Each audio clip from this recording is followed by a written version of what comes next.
Hari ke-28 di bulan April 2020. Dan kita ketemu lagi di Klik Mona, Klinik Konsultasi Keluarga bersama Mona Sugianto, MPSI, beliau psikolog dan tentu narasumber tetap di Klik Mona ya. Dan Hakim temani Anda malam hari ini. Satu interval ke depan ini kita akan bahas satu tema besar sepanjang bulan April ini, Our Life on Earth gitu ya, di Klik Mona. Dan yang pasti ini sepertinya pekan terakhir di bulan April begitu ya, di bahasan di Klik Mona.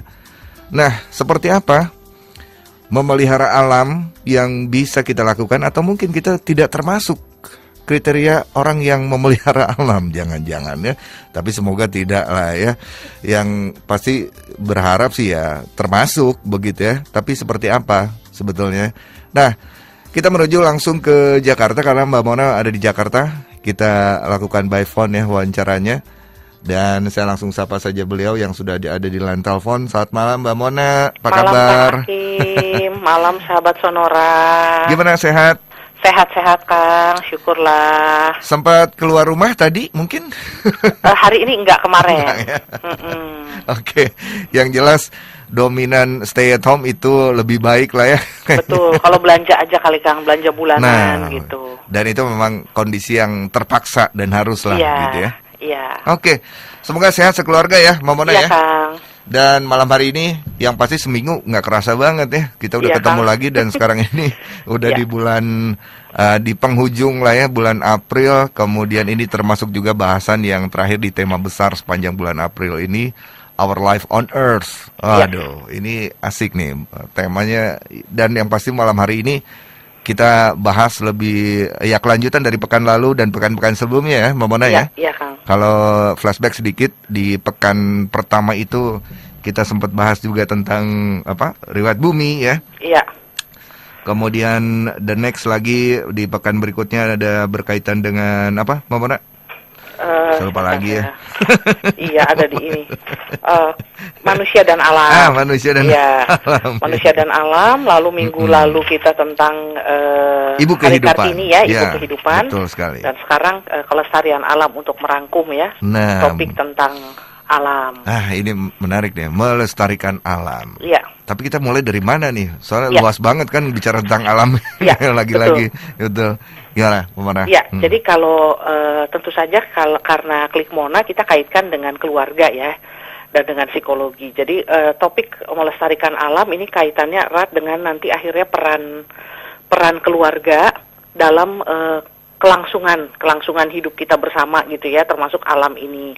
Jadi diarahkan ke sana sih Kang.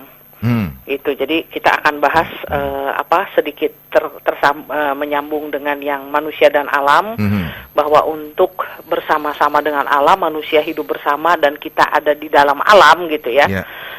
Kita berarti perlu punya terkoneksi dengan alam gitu ya, secara kognitif. Kita tahu bahwa kita tuh tidak mungkin hidup tanpa alam gitu. Apa saja yang sudah alam berikan kepada kita, sehingga kita tahu secara rasional, kita tahu bahwa kita membutuhkan alam. Alam ini penting gitu. Jadi kita terkoneksi dengan alam. Kita sangat membutuhkan gitu ya. Lalu yang kedua, bagaimana kita secara emosi juga ada kesediaan untuk menyayangi, peduli gitu ya, merawat alam. Dan yang ketiga bukan hanya itu, tapi dijadikan sebuah komitmen tindakan. Tindakannya apa? A, B, C, D begitu ya. Nah itu kan yang kita bahas pada waktu membahas manusia dan alam gitu ya. Nah sekarang ditambahkan di pertemuan ini, kita juga akan membahas lebih kepada how to-nya gitu, bagaimana supaya keluarga-keluarga itu mempunyai kontribusi yang lebih besar untuk mendidik anak-anak tentang lingkungan, pendidikan lingkungan hidup gitu kan. Oke. Gitu. Ini menarik nih karena saya ingin langsung tarik ke kondisi yang saat ini, Mbak Mona ya. Iya. Ada beberapa anggapan, termasuk juga ada hasil-hasil tentang berkaitan dengan kadar polusi, misalnya contoh yang lebih real, kadar polusi di kota-kota besar di Indonesia, Bandung, Jakarta, itu polusi udara berkurang seiring pandemi COVID-19. Iya, sejak PSBB ya. Ya, sejak PSBB lah paling tidak begitu ya. Sejak PSBB diberlakukan, orang nggak banyak keluar, kemudian polusi juga jauh drastis berkurang gitu ya. Ada yang beranggapan juga bahwa planet ini sedang bernafas lega katanya. Iya. Ada yang bilang planet ini merecovery dirinya sendiri saat ini. Iya. Ya, terbukti di semua di pegunungan itu sepertinya damai gitu ya. Orang di jalan nggak ada kendaraan, nggak ada kebisingan dan seterusnya. Iya. Maksud saya apa ada relevansinya di sini untuk memaknai ini gitu loh. Iya. Nah, ya, jadi sebetulnya kalau kita mengatakan itu kan kaitannya lagi dengan hubungan kita dengan alam gitu ya. Jadi ada banyak kisah di mana ketika kita tidak ikut campur dengan alam, justru alam itu baik-baik saja gitu. Yeah. Dikatakan begitu. Jadi artinya pandangan atau perspektif yang demikian itu mengasumsikan bahwa aktivitas-aktivitas kita itu akan merugikan bagi alam. Ini memang ada kalau dalam hubungan manusia dengan alam ada yang perspektifnya itu di mana manusia itu mengeksploitasi alam gitu. Jadi kita mengambil ya kayak sekarang kita kan membor perut bumi ya. Kita ambilin perut bumi gitu, minyak barang-barangnya. Bumi, segala macam ya, minyak bumi, batu bara. Bahkan kalau misalnya sahabat Sonora dan Kang Akim sempat liputan tentang lingkungan. Itu di sepanjang pantai utara dari Jakarta, Cirebon, ya Tegal, Semarang sampai Surabaya gitu ya, Pantura. Itu kan hampir setiap tahun itu turun permukaan Pulau Jawa di Pantura itu gitu ya, pantainya turun. Berarti laut naik. Berarti maksudnya ini pulau ini sedang tenggelam nih, Pulau Jawa ini. Ya hanya tinggal kecepatannya aja gitu ya, seberapa cepat ini tenggelam gitu ya, mulai dari pantai utara. Nah, lalu diselidiki salah satu penyebabnya adalah sangat maraknya, maksudnya sangat ekspansifnya pengeboran, gitu ya. Kita ngebor bumi, kita ngebor di bawah laut, gitu ya. Itu membuat permukaan tanah turun, laut naik. Jadi kita yang tenggelam, gitu. Nah, ini adalah satu pandangan yang memang benar juga, gitu, bahwa kita hidup ini untuk kelangsungan hidup kita, untuk kelangsungan gaya hidup manusia yang pengen semua serba praktis, tentu butuh sumber daya. Sumber dayanya diambil dari minyak bumi, batu bara udah habis misalnya gitu ya. Nah, jadi kita itu mengeksploitasi. Artinya kalau alam tanpa kita dia baik-baik aja. Kita yang bikin dia ribet. Nah, ini juga ada satu perumpamaan gitu ya. Bumi ini kepala dan manusia itu adalah kutu. Kita ini adalah kutu-kutunya gitu. Jadi apapun gerakan selembut apapun, kita tetap menghisap. Iya benar ya. Gitu. Jadi walaupun kita baik, masalahnya ada yang rakus, ada yang enggak gitu ya. Betul. Tapi kita mengganggu lah, dia bikin kepala bumi itu gatal gitu ya, gara-gara kita kutunya gitu. Nah, ada yang pandangan seperti itu. Tapi ada satu sisi pandangan yang lain tentang hubungan manusia dengan alam. Itulah pandangan yang cukup transaksional sebetulnya ya. Nggak tulus-tulus amat, tapi transaksional, tapi nggak eksploitatif banget. Jadi transaksional tuh kita ngambil dari alam, tapi kan kita juga bisa balikin ke alam. Gitu. Jadi kita juga bisa dengan kecerdasan manusia, dengan teknologi yang kita punya, kita bisa juga balikin. Misalnya kita nebang pohon, ya kita tanemin lagi. Itu yang paling gampang gitu ya.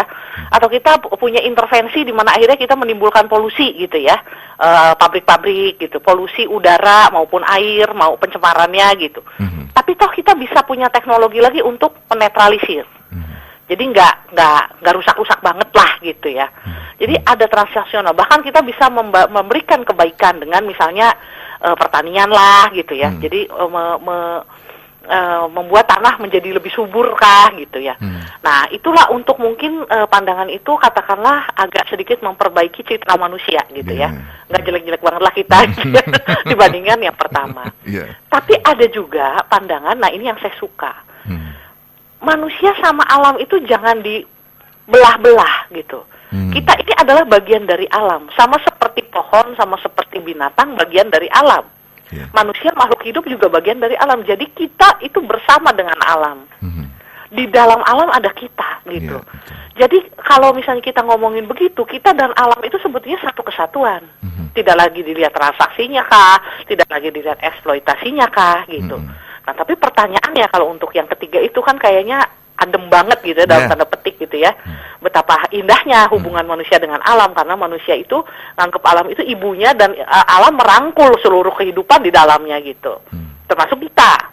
Nah, jadi pertanyaannya apakah kita sudah cukup layak gitu ya diberikan gelar itu gitu ya, maksudnya dengan perspektif itu tuh apakah kita itu nggak nyakarin alam kah, nyakarin ibu kita kah gitu ya.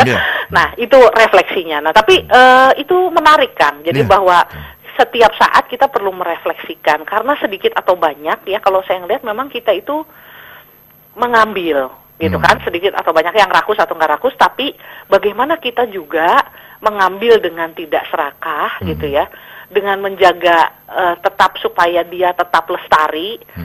Ya karena kalau kita ngomongin sama ibu kita juga, kita mau nggak mau sama ya Kang ya, kita kalau mau nggak mau, aduh gua nggak mau ngerepotin ibu gue, ya nggak mungkin.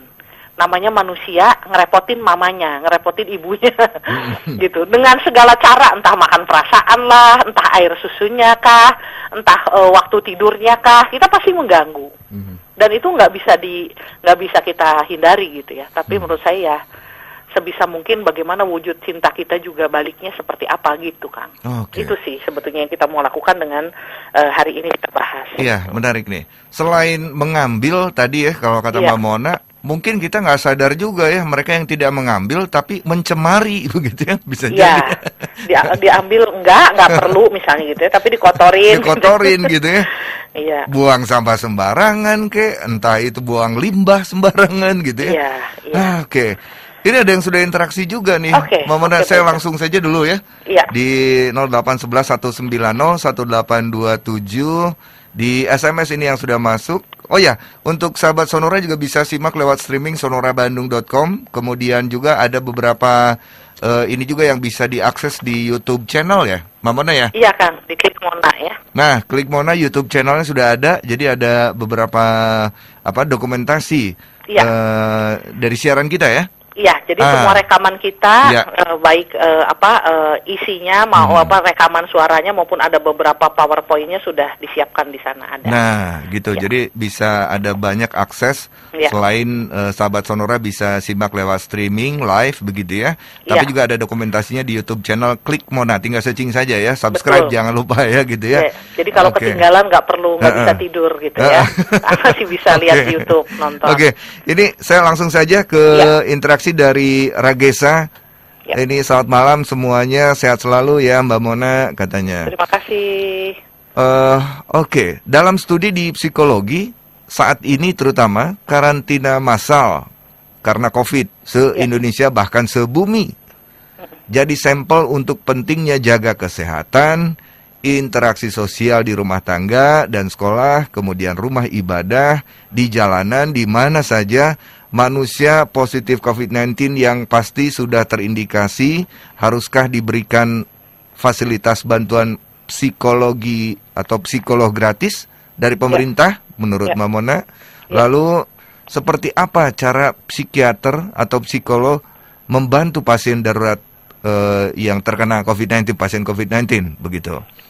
Tapi dari Ragesa lebih ini, profesi dokter juga penting untuk Indonesia, terima kasih. Itu tampaknya ada satu pandangan dan juga ya menanyakan pendapat nih ke Mbak Mona nih.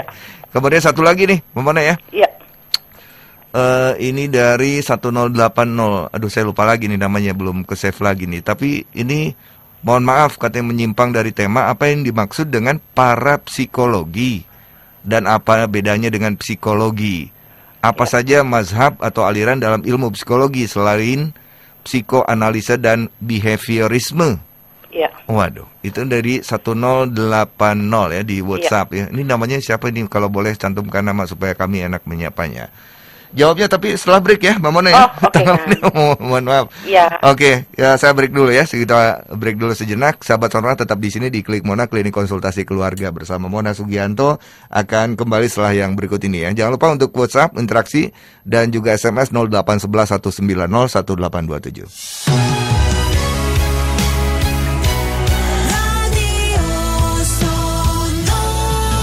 Sonora Bandung dari lantai 4 Gerak Kompas Gramedia, Jalan R.E. Martinata nomor 40 Bandung. Kita masih di Klik Mona, klinik konsultasi keluarga bersama Mona Sugianto ya. Dan saya Hakim temani Anda sampai dengan pukul 20 nanti.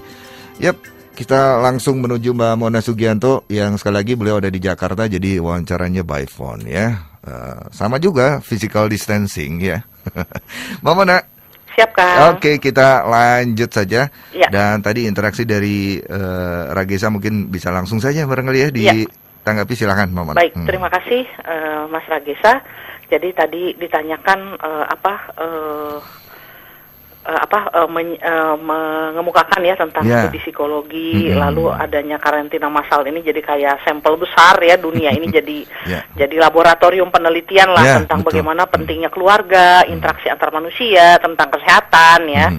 Lalu pertanyaan itu tadi mengemukakan ya. Lalu kalau pertanyaannya bantuan psikologi gratis apakah diperlukan dan apakah ada gitu ya. Yang pertama bantuan psikologi itu, dukungan psikologi itu penting.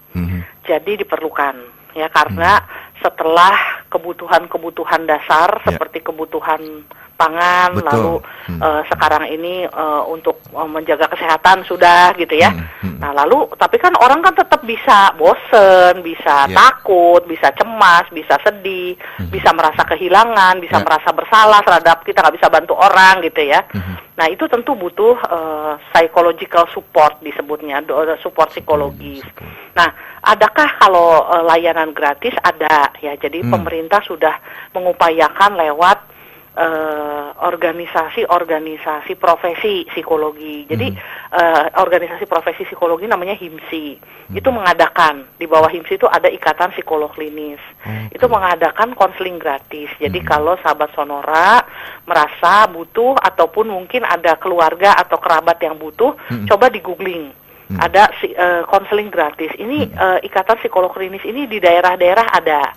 Jadi misalnya IPK Jabar buat, IPK DKI Jakarta buat, IPK Jawa Tengah buat gitu ya. Jadi bagi teman-teman yang di daerah itu juga cari aksesnya. Jadi layanan konselingnya menghubungi, biasanya ada nomor HP yang dijadikan pendaftarannya. Jadi daftar gitu.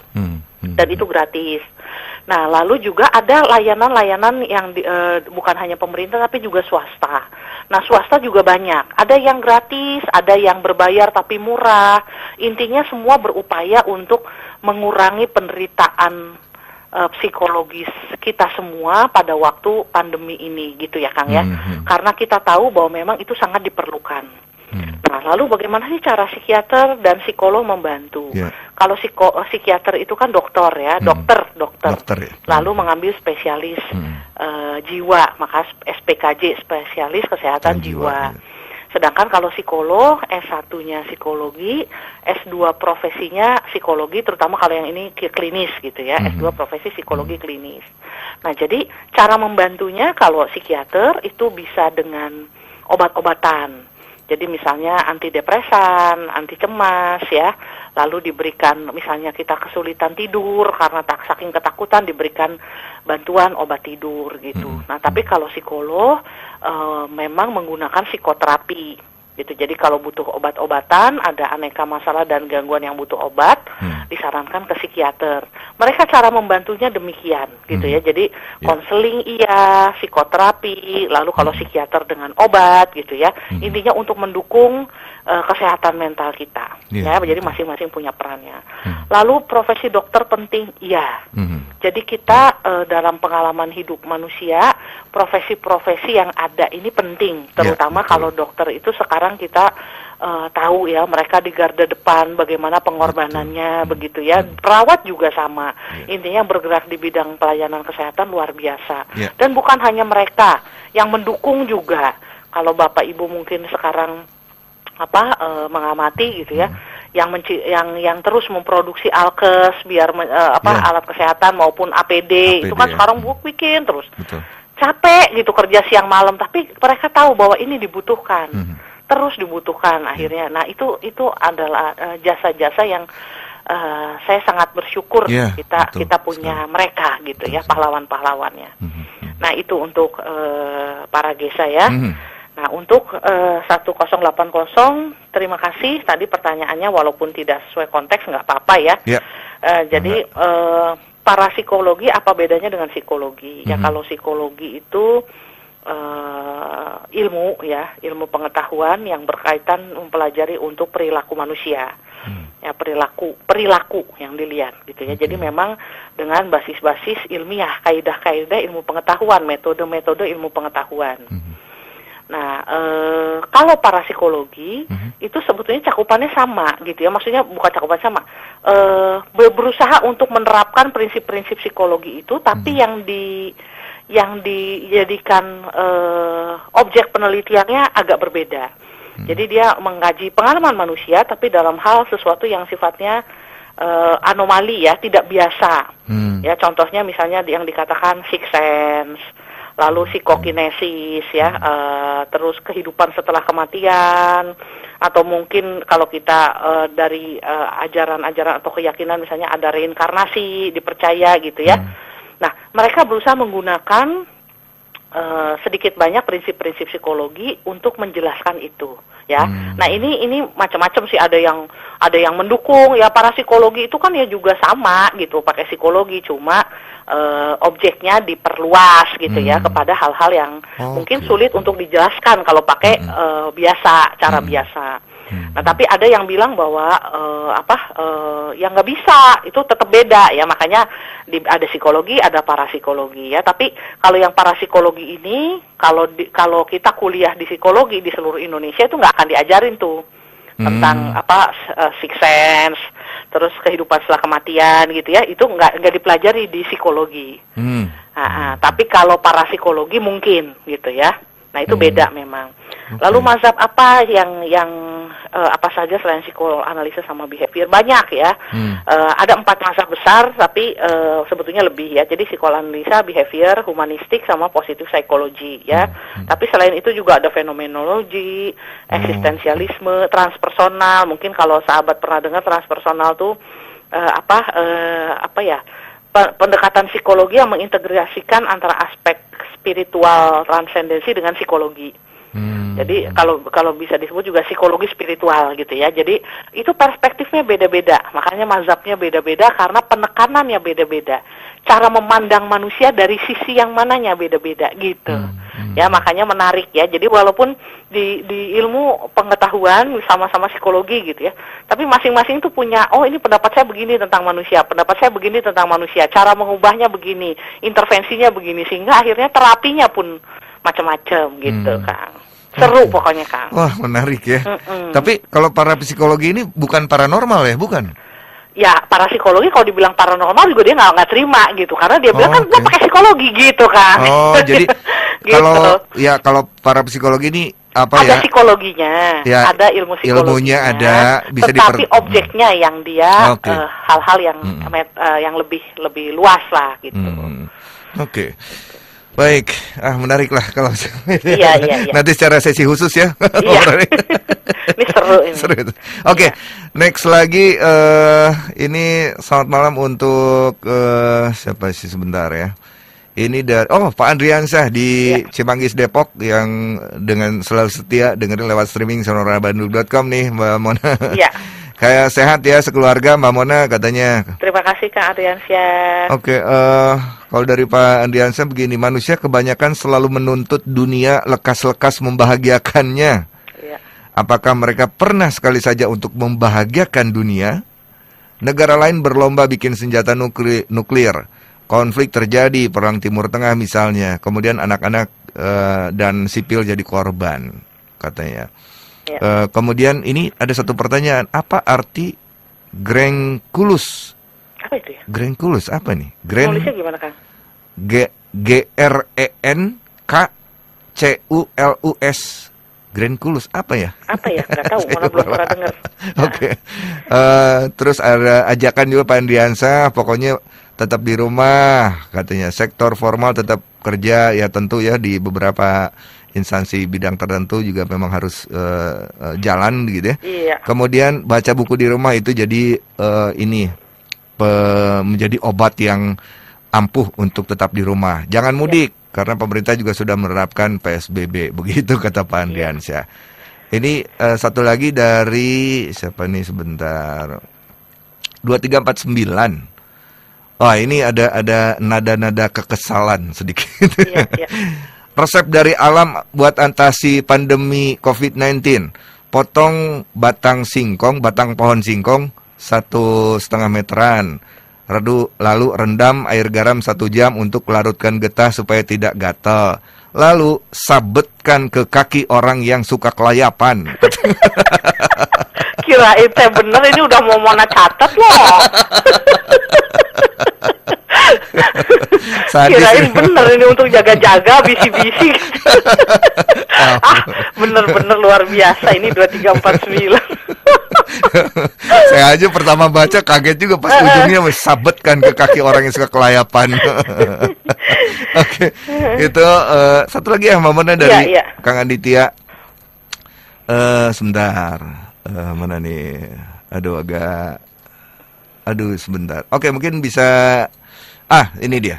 Sebentar, saya langsung baca saja dari Kang Aditya. Selamat malam, terima kasih. Melodrama di hutan tropika negeri Katulistiwa yang terbakar atau sengaja dibakar memanas di layar kaca dan mata bocah-bocah terluka.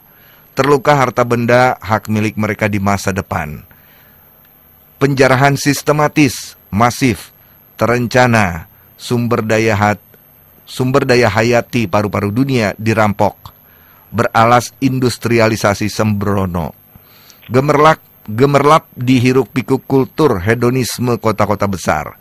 Meski puluhan spesies flora fauna dipertaruhkan. Tangan siapa yang memulai, siapa yang mampu mengakhiri. Itu dari Kang Aditya. Tampaknya ada memotret juga seperti biasa. Silakan, Mbak Mona. Baik, terima kasih.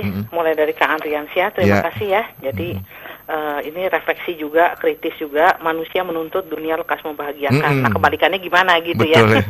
Nah, itu berarti cukup banyak yang penganut tadi aliran eksploitasi ya. Jadi bahwa tugas dari bumi dan alam ini adalah memenuhi kebutuhan manusia gitu. Jadi itu menurut saya adalah pandangan eksploitatif di mana titik beratnya adalah kepentingan manusia gitu ya, egoisme manusia. Saya harus dipenuhi kebutuhannya, tugasmu adalah memenuhi kebutuhan saya, jadi wajar-wajar aja kalau saya eksploitasi kamu gitu kan. Nah, ini yang memang kita prihatin karena mereka tidak bisa melihat bahwa alam ini ya tadi kita adalah bagian dari alam gitu. Jadi ya itu yang perlu kita perbaiki. Tadi contohnya adalah perang nuklir ya. Jadi senjata nuklir itu membahayakan semua gitu ya, baik alam maupun kehidupan manusia, yaitu kita harus hati-hati. Lalu tadi Greng Kulus itu Mona nggak tahu, belum pernah dengar, mohon maaf, nanti mungkin bisa diskusi selanjutnya kalau nanti ketemu gitu ya. Tapi belum pernah dengar sih memang.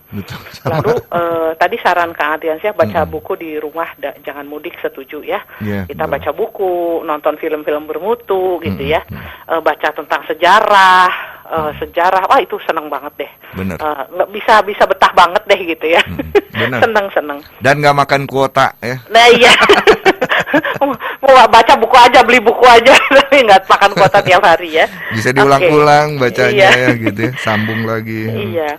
Oke, lalu dari 2349 tadi yang memberi resep, makanya saya bilang kok batang singkong 1,5 meter. Saya baru mau betulin jangan 1,5 senti kali gitu ya, karena direbus. Tahu-tahu disabet. Iya. Oke, terima kasih ya, tapi berarti sangat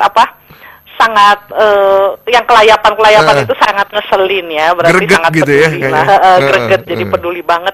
Kok masih bisa kelayapan lagi masa kayak gini ya, masih bisa melakukan pelecehan seksual, masih bisa kejahatan nongkrong gitu. Aduh ya, tolong kita sama-sama kok, kan bosennya juga kalau dia bosen, yang lain juga bisa bosen gitu ya. Jadi sama-sama kita tanggung gitu, pengennya sih begitu. Oke. Kang Aditya, terima kasih untuk refleksi kritisnya. Jadi memang ya di kala seperti ini kita lihat bukan hanya hutan terbakar ya. Di satu sisi, di satu lingkungan, satu tempat, satu daerah terbakar hutan. Di bagian yang lain kebanjiran. Di bagian yang lain tanah longsor. Gitu ya. Tapi semua masih dalam pandemi corona gitu ya. Jadi bahaya sekali. Maksudnya banyak sekali penderitaan saat ini memang. Yang kalau saya sih ngelihat bahwa kita harus ada campur tangan orang, ada kelalaian kita juga gitu ya dalam bencana-bencana ini gitu. Yang tadi kalau Kang Aditya kedoknya industrialisme lah gitu, tapi gegabah. Mau untung, mau dapat duit banyak, mau menghasilkan barang banyak, tapi tidak mau mengolah limbah. Gitu. Mau untuk mengeksploitasi alam, tidak mau memperbaiki ketika kerusakan alam, dibiarkan aja bumi berlubang-lubang gitu ya. Dengan keadaan sudah tidak bisa lagi subur, tidak bisa lagi ditanami ketika kita menambang gitu ya. Kan ada prosesnya harus sampai berapa puluh tahun sehingga akhirnya itu bisa ditanami kembali. Gitu. Jadi kita meninggalkan dalam keadaan rusak begitu saja gitu. Jadi di sini memang dikatakan hedonisme kota besar, saya setuju gitu ya, gaya hidup yang terlalu rakus ya gitu ya. Lalu siapa yang mulai, siapa yang mengakhiri, menurut saya pertanyaan yang sangat sedih gitu ya akhirnya gitu ya. Karena kita nggak bisa jawab lagi. Kalau kapan dimulainya sudah lama gitu ya, dimulai sejak ya tadi. Jangan-jangan saya khawatirnya memang sejak spesies manusia ini ada gitu ya. Kita sebetulnya sudah memulai langkah-langkah itu. Hanya sekarang karena teknologinya lebih maju, percepatannya lebih cepat gitu ya. Jadi kerusakan yang ditimbulkan jadi lebih banyak gitu.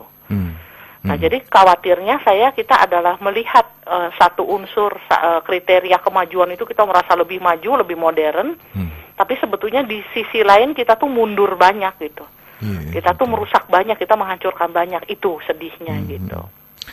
Tadi sedikit nih Mama dari 2349 ya, kan ada semacam greget gitu ya, yang suka kelayapan, not stay at home gitu ya, atau bahkan melakukan perjalanan jauh tadi ya, mau mudik atau pulang kampung masih boleh kali.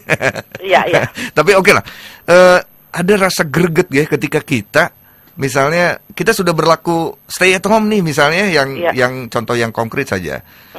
Dan kita tahu bahwa ketika ada pergerakan orang mondar-mandir itu ada potensi juga menjadi media penyebaran virus corona itulah gitu ya.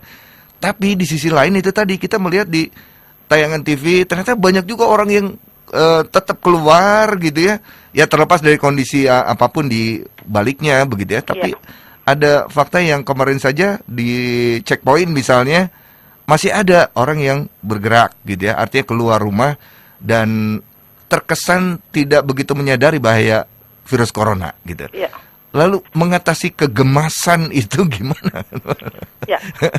Lagi-lagi kembali ya, kita tuh kadang-kadang memang orang yang punya kepedulian yang cukup itu greget sendiri gitu ya, boleh dibilang gitu ya. Karena yang lain nggak punya kepedulian yang takarannya sama gitu ya. Betul. Jadi concernnya beda-beda. Kalau kita concern bahwa memang ini kita harus begini ya, nahan diri dulu lah gitu kan. Tapi yang lain concernnya nggak itu gitu. Nah jadi memang kita nggak bisa. Kalau kita paksa memang bentrok. Jadi memang akhirnya ya masing-masing hanya bisa menjaga saja diri sendiri. Bahkan banyak orang mengeluh nih, kayak teman-teman saya ngeluh. Aduh bapak emak gue udah dibilang jangan buka toko, jangan kerja, jangan apa, kan punya toko lah, apalah gitu ya. Tapi karena udah biasa ya gitu, namanya orang tua gitu ya, pengen ngobrol sama orang gitu ya. Jadi tetap buka toko. Begitu didatangin polisi baru takut tutup dulu. Ntar polisi lewat buka lagi. Bandel banget gitu ya. Masih didenda 100 juta tuh kalau PSBB bandel gitu ya, baru deh kapok gitu. Kalau udah diambil duitnya baru gitu. Bukan soal itu, tapi memang kesadarannya beda-beda.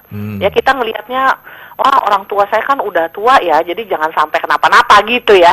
Nah dianya nggak ngerasa begitu. Lu mau gua mati nih sekarang nih ya gitu ya. Lu mau gua mati bukan karena corona, karena gua kesepian misalnya. Marah juga dia, kita begitu ya. Jadi memang akhirnya kembali lagi kepada concern kita apa, kita lakukan itu ya, konsisten gitu ya. Kita berusaha ngasih tahu boleh, tapi kalau enggak ya udahlah gitu. Cuman kita tetap kasih tahu, kita bekali apa, kita bawain apalah gitu. Kalau enggak ribut terus memang akhirnya. Gitu. Iya betul. Susah. Uring-uringan sendiri.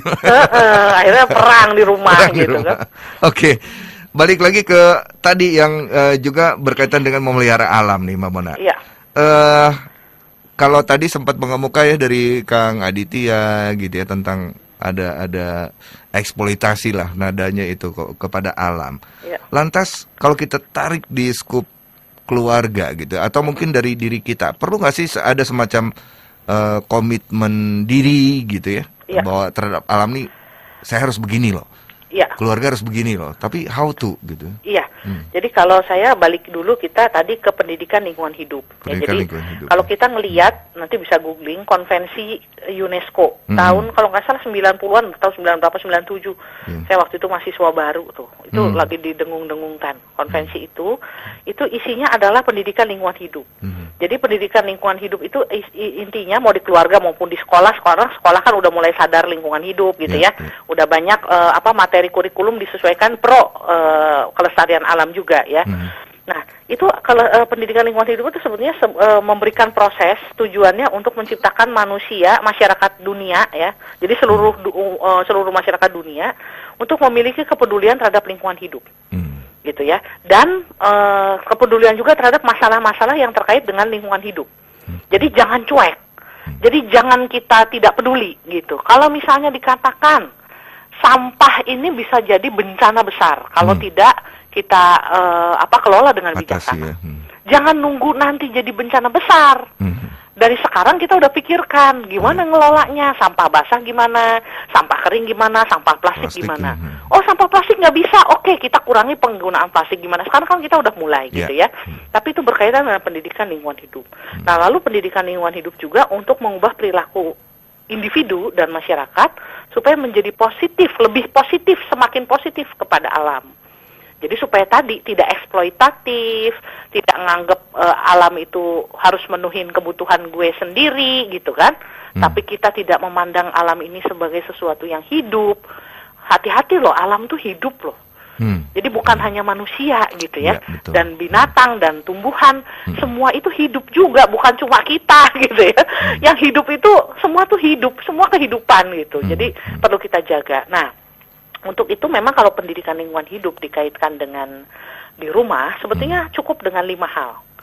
Nah, ini kalau kita bisa jadikan komitmen di keluarga, itu baik gitu. Karena walaupun kita bukan ahli lingkungan hidup, kita bukan orang profesor gitu ya, tapi kita bisa berkontribusi kok terhadap kelestarian alam. Yang satu, jangan buang sampah sembarangan. Kalau ada sampah, ya kita pasti terus nyampah, namanya manusia gitu ya. Sampah apa kita bawa dulu, kantongin. Kalau kita lagi di mobil, nggak ada tempat sampah atau apa, tempat sampahnya dicuci, pakai taruh di kantong atau dilipat dulu, taruh di bawah dulu, nanti baru buang. Jangan buang sembarangan di jalan, di taman, bekas-bekas plastik, bekas-bekas makanan gitu ya. Nah, itu satu, jangan buang sampah sembarangan. Yang kedua, menghargai setiap makhluk hidup. Jadi nilai-nilai jangan membunuh, jangan menyakiti, jangan merusak atau menghancurkan. Itu perlu untuk ditanamkan. Nah, ini kalau di keluarga penting sekali. Kenapa? Karena di keluarga sejak dini ini bisa ditanamkan, jangan membunuh.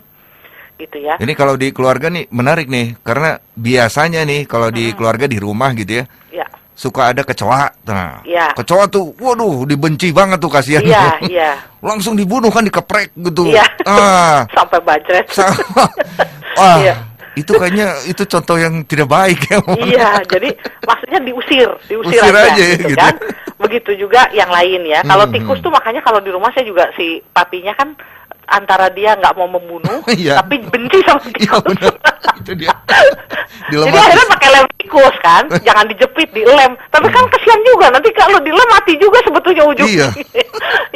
Ya intinya gini, sebisa mungkin jangan membunuh. Nah, itulah gitu ya, betul. Ya kita nggak mungkin nggak membunuh ya, kita makan ayam goreng itu kan berarti ya secara langsung tidak langsung ya. Tapi ya kita mungkin tidak bisa sampai betul-betul bersih menghilangkan nyawa sama sekali, enggak, itu nggak mungkin. Tapi minimal kita kurangi, jangan sengaja membunuh, jangan sengaja ingin menyakiti. Kalau misalnya kita lagi jalan-jalan ada bunga cantik, jangan dipetik. Kalau ngambil bunga yang udah jatuh boleh kita jadikan prakarya, diselipin di buku, daun kering, boleh. Tapi kalau sengaja metik hanya untuk kesenangan kita, jangan gitu kan. Lalu jangan menggunakan produk-produk yang berbahan dasar misalnya bulu binatang, gading gitu ya. Kenapa? Karena kalau kita beli produk-produk itu, semakin banyak yang diburu binatang-binatang itu gitu ya. Jadi itu contohnya penerapan bagaimana jangan membunuh, jangan menyakiti, itu luas juga gitu. Lalu recycling, apa yang bisa dipakai, dipakai gitu. Jadi jangan mudah membuang jadi sampah, tapi kalau bisa diolah dulu, gitu ya. Dijadikan apa? Kalau misalnya dijadikan pupuk kompos, dijadikan apa? Terus kalau masih bisa didaur ulang atau prakarya barang bekas gitu ya. Itu akan lebih baik. Kita mengurangi beban alam gitu. Lalu yang keempat, menyediakan kesempatan untuk anak berinteraksi dengan dan di alam. Dengan alam itu berarti anak dengan alam. Kalau di alam berarti antar anak atau antar manusia di tengah alam. Jadi berarti harus datang ke alam, jangan di balik tembok. Datang ke hutan, naik gunung, betul ya. Camping sekali-kali, pergi ke laut, gitu ya, camping, pergi ke laut berenang, menyapa alam, bermain pasir, gitu ya. Diberi kesempatan, jangan tidak diberi kesempatan, gitu. Karena kalau tidak diberi kesempatan kita mencintai alam, tapi tidak ada interaksi. Betul. Kita tidak pernah ngerasain betapa indahnya alam, tidak ada koneksi dengan alam. Gimana saya mau mencintai alam, gitu. Jadi berikan kesempatan anak, dan anak betul-betul ya, mereka itu sebetulnya sayang sekali sama alam. Secara alamiah tuh semua anak tuh suka sama alam. Ada anak-anak tertentu yang tidak suka, misalnya gelian gitu ya, jijian ada, nanti kita akan bahas gitu ya. Tapi kebanyakan semua anak suka. Yang kelima, topik-topik tentang alam, tentang ancaman-ancaman yang dihadapi alam, pokoknya tentang alam itu diskusi, topik-topik itu tolong diangkat di keluarga. Ya, jadi kalau misalnya ada berita, oh iya kasihan ya gini-gini, gajah udah mulai langka loh gitu ya. Mamut udah nggak ada, padahal mamut tuh berapa juta tahun ya, waktu itu gitu ya. Terus apakah itu anak saya tuh selalu senang banget megalodon. Megalodon tuh kan hiu raksasa ya. Yang jauh lebih besar dari Great White Shark gitu ya. Nah itu katanya ada yang bilang masih ada yang bilang enggak, katanya masih ada di Palung Mariana. Itu anak-anak cari loh. Betul. Mereka suka loh. Jadi kalau ada misteri-misteri tentang alam betul, gitu ya. Termasuk yang itu ya, Mbak Mera, yang Danau Loch Ness itu ya. Danau Loch Ness, ada penampakan dinosaurus katanya, pokoknya itu juga masih misteri. Nah pokoknya yang berkaitan dengan alam lah, gitu ya. Apa misalnya tentang kayu putih, minyak kayu putih, jangan kita cuma pakai gitu kan. Emang kenapa sih disebut kayu putih, minyak kayu putih? Ya karena ada pohon kayu putih gitu kan. Emang kayunya warna putih? Yuk kita cari, saya juga nggak tahu kan tadinya kan. Cari apakah emang ada kayunya memang benar putih kok namanya kayu putih misalnya gitu. Nah yang kayak gitu-gitu tuh seru sekali gitu ya. Nah lalu ada lagi Kang, ini untuk aktivitinya. Ya jadi tadi 5 hal yang dilakukan, jangan buang sampah sembarangan, hargai makhluk hidup, recycling, kesempatan untuk interaksi dengan dan di alam, lalu diskusi topik alam. Nah caranya sekarang kegiatannya, penelitian di alam. Anak-anak dibagi kelompok atau dibagi tim atau per keluarga gitu ya, observasi kupu-kupu, cacing, kodok misalnya gitu. Ada dibagi, kamu observasi kodok, kamu observasi kupu-kupu gitu ya. Nanti presentasi gitu. Ketemu apa aja, dipotret gitu. Nah, itu indah banget Kang gitu ya di alam. Lalu ini untuk anak kecil dan kita semua juga. Ya, walaupun kita udah tua-tua nih Kang, kalau disuruh main di tanah yang becek-becek itu kan kita gimana-gimana, kalau sekarang kebiasaan pakai sepatu sendal gitu ya. Bener. Nyeker. Di alam, di tanah, nempel-nempel, rumput basah, tanah lengket-lengket gitu ya, menghirup bau bunga, mendengarkan burung berkicau, itu semua tidak bisa digantikan. Dengan pelajaran pakai profesor juga nggak bisa. Kalau dia dengar sendiri itu suara burung bernyanyi, dia cium sendiri, itulah harumnya bunga mawar gitu ya. Itu nggak akan bisa digantikan oleh pelajaran, karena itu nggak bisa dipelajari pakai metode kuliah gitu. Lalu aktivitas harian yang melibatkan alam, jadi harus ada misalnya miara kucing, terus punya tanaman di pot misalnya, itu aktivitas harian, sama camping. 4 kegiatan yang bisa untuk 5 hal tadi yang bisa dilakukan, itu membuat kita dekat dengan alam dan melestarikan alam gitu Kang. Oke, menarik. Oke, ada interaksi lagi nih, ya, masih ada waktu nih. Dari Teretno. Waduh, cukup panjang nih. Oke, dari Teretno begini.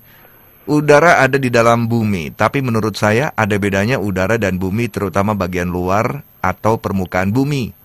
Permukaan luar bumi mempunyai lapisan-lapisan atmosfer yang bisa menapis sinar matahari yang kuat yang dapat merusak dirinya. Bumi mempunyai self-healing. Siapapun yang berada di dalamnya terlindungi. Sedangkan udara, ia tidak punya zat-zat yang bisa menetralisir dirinya dari zat-zat di luar dirinya yang bisa merusak dirinya. Misalnya dicemari polusi, debu, tercemari virus corona, ia tidak bisa membersihkan dirinya sendiri. Udara tidak punya self-healing, sehingga siapapun yang menghirupnya kesehatannya terganggu. Menurut saya pemanfaatan itu tidak apa-apa, bukankah akhirnya semua akan berada di akhir, atau meninggal atau mati? Misalnya bawang daun atau ayam yang kalau tidak dimanfaatkan juga tetap akan mati. Kalau dimanfaatkan membuat mereka mati dengan pernah memberi arti untuk manusia. Kalau tidak dimanfaatkan, mati tanpa memberi arti. Jadi pemanfaatan seperlunya beserta diadakannya regenerasi. Boleh. Pemanfaatan yang tanpa eksploitasi dan kerakusan. Terima kasih. Ih, keren banget. Asik nih. Wah, cuman sayangnya nggak setiap orang punya mindset begini nih. Iya. Terutama yang rakus. Ya. Jadi memang betul, kita hidup tidak mungkin kalau tidak mengambil kehidupan yang lain ya. Kayak metik kangkung aja, kita mau makan kangkung atau toge kan tetap aja itu kehidupan. Betul. Gitu ya. Tapi kita kan memang perlu bertahan hidup. Selama itu tadi Teh Retno mengatakan seperlunya, tidak rakus. Kalau misalnya gini, kita lihat, betul juga sih saya lihat Kang ya. Kalau binatang domestik, binatang yang sudah dirumahkan oleh kita, anjing lah, kucing lah, itu kan banyak yang obesitas ya Kang ya. Iya benar. Maksudnya kegendutan gitu ya. Kelebihan berat badan lah binatang ya. Kalau yang udah sama manusia. Tapi kalau binatang di alam, walaupun dia singa yang kerjanya makan misalnya apa gitu ya, kan nggak sampai kegendutan juga ya, sesuai proporsinya lah. Kalau gajah memang bentuknya begitu gitu ya. Tapi kan nggak obesitas kalau alamiah, karena mereka makan pada waktu lapar. Ketika udah kenyang nggak disimpan-simpan, mereka nggak bikin kulkas loh untuk nyimpen cadangan makanan. Misalnya abis dapat serigala, abis dapat misalnya rusa gitu ya, atau macan abis dapat rusa, kan rusanya terus dimakan, udah kenyang ya udah. Dimakan hyena, dimakan mana sisa-sisanya gitu ya, sama sampai burung. ke jadi bangkai pun ya, sama terus ada nggak dia taruh di kulkas, buat nanti lagi atau dia ngebunuh sekaligus 7, buat anak cucu gue 7 turunan, kan enggak, betul. Hanya manusia yang bisa begitu. Jadi memang saya setuju bahwa bisa semakin hidup harmoni dengan alam dan di alam. Semoga keberadaan kita manfaat untuk sesama dan untuk alam ini juga, gitu. Dan kita mengambil apa-apa yang diperlukan saja, tetap menjaga alam. Itu aja, Kang. Iya, semoga kita semua termasuk di dalamnya lah gitu ya, Mama ya. Mama, terima kasih banyak ya. Dan kita ketemu lagi next pekan depan dengan topik yang tentang belajar bulan Mei. Tentang belajar ini makin segala seru juga ya. Tentang learning. Oke. Sip, salam buat keluarga, sehat semua ya. Ya, baik, terima kasih Kang Akim. Sama-sama. Selamat malam sahabat Sonora. Selamat malam. Demikian tadi Mona Sugianto MPSI, psikolog dan narasumber tetap di Klik Mona. Dan yang pasti kita harus akhiri, terima kasih ya yang sudah interaksi. Mohon maaf barangkali ada yang terlewat, dan mohon maaf juga kalau ada salah kata dari saya. Yang pasti kita ketemu lagi nanti Selasa pekan depan di jam yang sama, seperti biasa di pukul 19 sampai dengan pukul 20 ya. Saya Hakim, sign out, makin sukses untuk Anda dan tetap sehat ya.